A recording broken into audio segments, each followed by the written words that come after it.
next hour or so is just going to be a lot of fun around here. As you well know, we are right smack dab in the middle of Missions Month.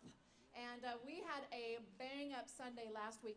I want the ushers to come forward. If you have not gotten a missions book, or if you did get a missions book last week, I want you to raise your hand, though, and get one of the pledge cards that we're handing out as well. Because I want everyone to, so ushers, come on forward, and let's just work from the front back, and everyone gets a book. And if you don't get a book today, grab a card.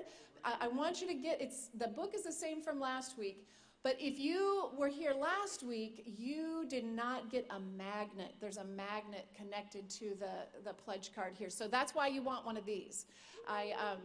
Through a series of unfortunate events last week, the magnet showed up at 9 a.m. on Monday. Anyway, so put your hands up, though. Grab a book. Grab a pledge card if you didn't have it, so you'll have something in your hand here today. And make sure you get that magnet. We are having just a wonderful time. My goal over last Sunday, this Sunday, and next Sunday is to just bring a really broad awareness to you about missions and what we do here at New Horizon as far as missions is concerned. As you well know, missions is so important, and it really beats in my heart. And if you're coming to my church, it's going to beat in your heart if it's the last thing I do. So don't make it be the last thing. Let's go for this. So last Sunday we had Sean and Lindsay here, and we really focused on our Thailand side of things. And you know, they stayed with us all week. They're still with us. They're at a different church here this Sunday right now, but they've been with me at my house. And I'll tell you what, they cook. You want them to come visit you because they cook for you.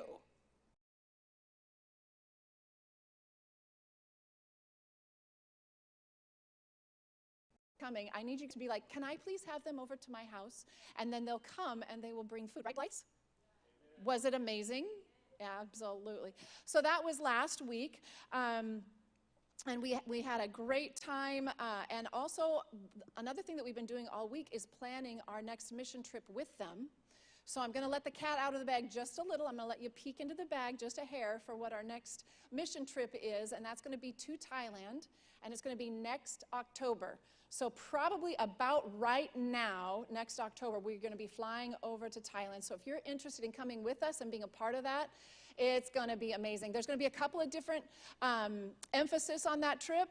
One is going to be a soccer camp outreach. As you well know, football over there, their kind of football is their big thing. And so that's how you really get into the community, is through that. And so we're going to be doing that. So if you have soccer in your blood, you want to come. If you're a young person that loves that, you want to come. If you're an old person and you don't have soccer in your blood, then you want to come, because we're going to do some construction, and we're going to do a lot of preaching and crusading and that kind of thing. So lots of fun. So if you're interested in Thailand, put it down in your head, and we will start building that team in January. So I just kind of let that out there. And then next week, we have another really fun week. We're going to do International Sunday next week. It's the first time we've ever done this, and I am just so excited. I've got 10 people right now committed that are from other countries that are going to come, and they're going to set their stuff up, and they're going to have food for us after church from their country. I knew if I told you that, you'll all come. So that's why I'm telling you. You do not want to miss next week. It's International Sunday. And like I said, we have so many that are willing. And if you're from a country and want to join in, let me know. And we'll add more tables and more food around the room. Amen? So lots of fun there. And now I've got a clipboard, and I'm going to pass it around. And I want you, if you are now, just in all honesty, because everybody's from a different country, right? But if you are first generation immigrant to America, I want you to write that down. I want to know what country you're from, because I really want to be able to kind of show you guys, or showcase how many countries we actually have sitting here. You know, we think we're all just America. We're just America. But we are so many different countries brought together, and so many different tribes and tongues from around the world. So just write that down for me. If you are a first-generation immigrant here to America, and then we can give you a shout-out next week. So next week, yes, we have International Sunday, and like I told you last week, we might just have an African children's choir here, so you don't want to miss. And I was talking to them this week, and everybody's papers are lined up. Everything is looking really, really good. But she just wanted to emphasize that if anything happens, any like hiccup, then they won't be able to make it. But I told her we're set either way, and to keep us down on that date. So that's what we're aiming for. So next week is going to be a party from start to end. Amen? It's going to be really fun. So that missions booklet, did anybody take it home and read it last week? Good. Awesome. I want all of you to read it. And I'm hoping that next year there's going to be even more missionaries in there. And if you would just for a second, turn your attention to the pledge card. And in the past, in the booklet, it'll show on the last page, it talks a lot about our budget and kind of what we've been doing for missions financially. And there's a red amount, there's the dollar amount that's in red is how much the church has been putting in every month out of your tithes and offerings. So we've been giving into missions every month, and you probably didn't know it or feel it. But we've been doing that, and that red amount is on there, and we're going to continue to do that. But we have really wanted to shift focus just a little bit now. And with these pledge cards, we're going to start doing a missions pledge that's going to come straight from you to go straight into missions. So I'm wanting you to get a little bit more hands-on, a little bit more involved in our missions giving here at New Horizon. So we're going to continue as a church to give the red amount, but I'm giving you an opportunity now, and we're going to collect these cards. You can, if you're not going to be here next week, give it to me now. But we're going to collect these cards next week. And I want you to take a moment and kind of decide, okay, every month I think I could give $10 to missions, or 20, or a 40, or 50, or 100. I don't know what your level of commitment will be, but maybe $5, maybe 50 cents, maybe $200. I don't know. But would you be willing to commit to an amount of some sort above and beyond your regular tithes and offerings that would go straight into missions? And then you know what that will do for me? That will give me a budget. And then I've had so many new missionaries come to me and say, we want to go out on the mission field. Can we be supported by your church? And I want to have the ability to look at my budget and go, you know what? I can fit another one in. I can fit another one in.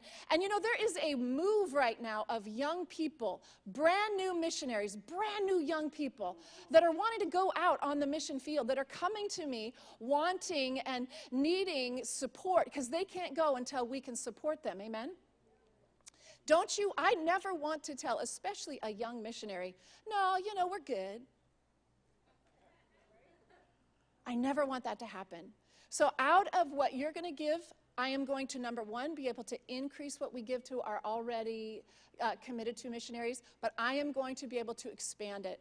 I'm not content to have our couple of little missionaries that we do. I want a broad base. I was talking to a friend of mine. She's a pastor's wife. They support 25 missionaries. I'm like, 25? Let's go, people. So that's the pledge side of what we're doing for missions. We're going to really just expand what we do. And then the other half of what we're doing are our projects. So last week, if you were here, how many of you guys were here last week? Was that a fun week or what? Such a kick in the pants. I was grinning the whole rest of the week. So I had 60 jars of very dirty water up here. And our project that I introduced last week was that our missionary that we support in Uganda, his name's Justice, and he is running our maternity clinic that we built over there. I mean, you and I built that thing. Nobody else put money into that thing. That thing is standing because you and I gave. And that is a tribute to the generosity, the generous souls that go to this church. Anyway, so he's kind of out in the middle of nowhere. And he doesn't have any water source. The only water source for the entire community is a dirty hole of water. The picture is in your book there. And they have to ride their bicycle 3 kilometers, fill up these jerry cans. This one, it's kind of a different shape, but it's the same thing. They fill these up. Can you imagine how heavy that is? And they will carry it on their head. They will strap it to bicycles, like 4 of these or 5 or 6 of these strapped to bicycles, and they will ride their bike. He has a young man, a little guy, hired to bring in 11 of those every day. Because when you're birthing babies, what's the first thing they yell for? Water, go boil the water, I don't know if that's really what they need, but that's what it always does on TV, right? So, and animals, livestock, and humans take from the same watering hole, and the water never clears up. So I had dirty water up here. He has an opportunity. He has had so much influence in this area. And I hope I'm not boring you here. We'll get to the word in just a second. But he has so much influence in the area that the government has taken notice of him. And he was chosen, I don't know if I told you this last week, he was chosen to represent medical outreaches, medical clinics out in the bush from the state that he is in, the portion of Uganda. He was chosen to come into Kampala and represent in a symposium, national-wide symposium on the needs, the medical needs in the bush of Uganda. So he had a national platform because word had gotten back as to how awesome our clinic is and how much is functioning out of such little finance that we're giving him every single month. So he had that opportunity. You know what they said? They said, I can't, because he was like, they wondered, how are you doing this? And he said, we have a church. We have a church. We have a church in the U.S. that has done this entire thing. And he said, are you kidding me? I want to meet those people the next time they come. So we're going to have the National Director of Health come out to our clinic the next time we come. Who wants to come with me? Yes. They're going to include him in the next budget now.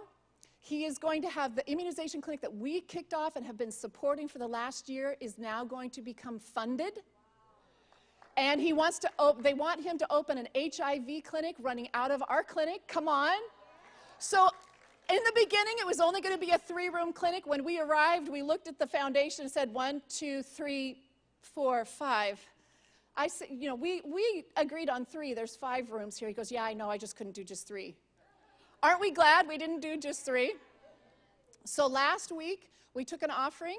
We're going to turn each one of these is $6,000 to bring water into his property there. We took an offering, and I told you that this Sunday I was going to turn, for every $100 given, I was going to turn a water to clear water. So they're all hidden here. You don't get to know what's under there till the end of service. Suspense. Suspense. So after service, we're going to do that. And also, we've got other projects that are lined up that when this project is taken care of, we've got more projects to come. He needs a new motorcycle. I want to cover all of Paula and David Mahawan's trips into Burma for the year so that they don't just sit home waiting for finance to be able to go out and to actually get into the people group that he is absolutely the only guy. He knows their language. He understands them, that they'll let in. He is a unique individual. So if he sits home because he doesn't have the finance to get in, nothing happens. So we got lots of projects lined up, but I'll let you know where we're at with this at the end. All right? The kids have been giving. How many of you guys have kids that are in the back that have been filling up their little basket? Keep them filling up. And bring them back next week, and we're going to have them come up here, and they're going to dump their money in, so that's going to be really fun, too. So now, today, so last week was kind of a Thailand focus. This Sunday, we're going to shift a little bit more towards Africa.